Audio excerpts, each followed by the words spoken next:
Bagaimana pengertian dan contohnya? Mari kita ulas. Yang pertama tadi ada paragraf deduktif.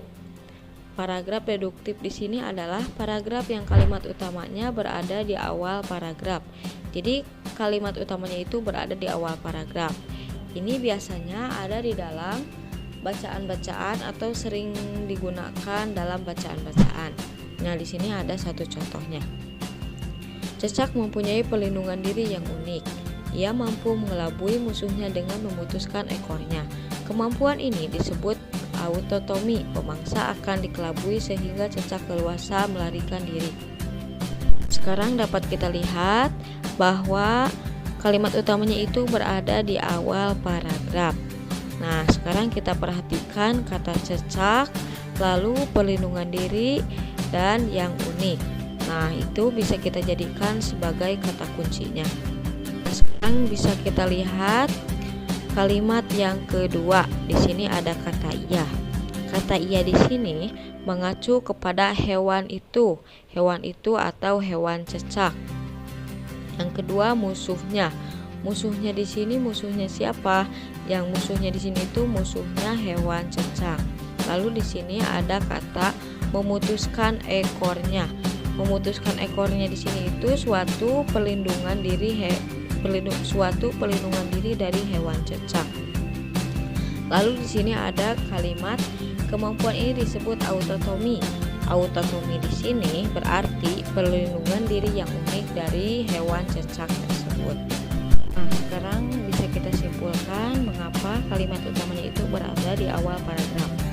Karena kalimat-kalimat setelah kalimat utama itu berupa kalimat penjelas sehingga mampu menjawab apa yang ada di kalimat-kalimat penjelas. Nah, sekarang yang kedua ada paragraf ineratif.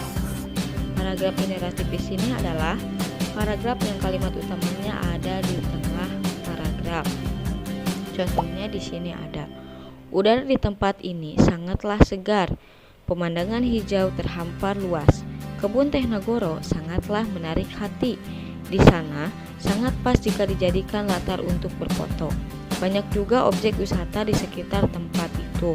Nah, sekarang bisa kita lihat kalimat utamanya itu berada di tengah paragraf.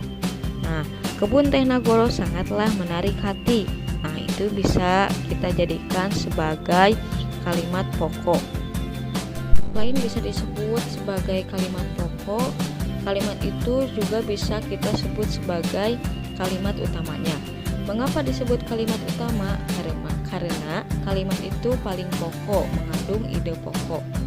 Sehingga disebut kalimat-kalimat setelah kalimat pertama disebut dengan kalimat penjelas. Jadi kalimat itu mampu menjawab kalimat pertama dan kalimat yang terakhir. Contoh di sini ada: kebun teh Nagoro sangatlah menarik hati.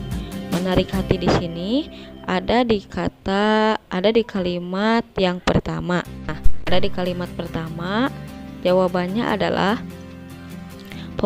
pemandangan hijau terhampar luas. Nah, apabila kita melihat pemandangan hijau yang terhampar luas, itu pastinya akan menarik hati kita.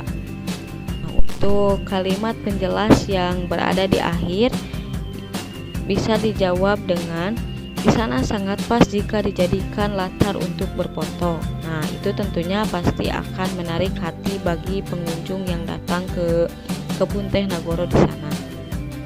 Banyak juga objek wisata di sekitar tempat itu. Seperti apa yang saya jelaskan tadi, mengapa kalimatnya berada di tengah-tengah paragraf? Karena kalimat itu mengandung ide pokok dan menjadi kalimat utama pada cerita itu. Nah, sekarang kita masuk ke paragraf yang ketiga. Paragraf ketiga ada paragraf induktif.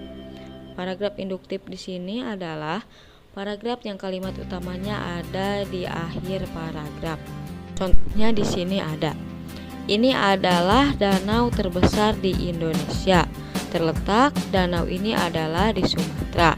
Danau ini merupakan letusan Gunung Merapi Purba. Danau ini dikenal dengan Danau Toba.